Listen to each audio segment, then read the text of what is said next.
In today's video, I'm going to teach you how to use Proton Drive. We'll start right from the dashboard so you can get organized, upload your files, and share them confidently. Open Proton Drive in your browser and sign in if prompted. On the main screen, look for the New button.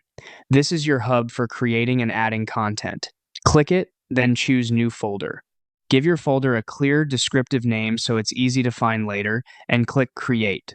Your new folder appears instantly. Open it with a single click to start adding content. To upload quickly, drag files from your computer and drop them into the empty space inside the folder. You'll see a progress indicator as Proton Drive securely uploads and encrypts your files.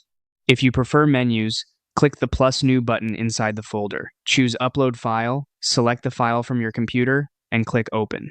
Either method works the same, so use whichever feels faster for you.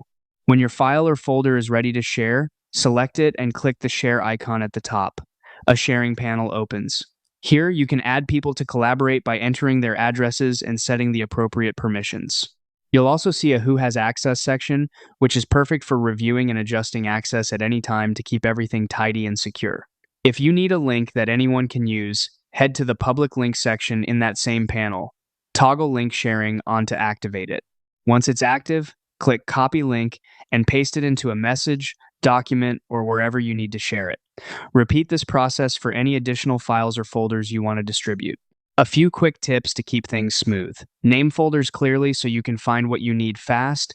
Use the New button if drag and drop isn't available in your browser, and give large uploads a moment to finish before sharing. That's it, simple, secure, and organized with Proton Drive.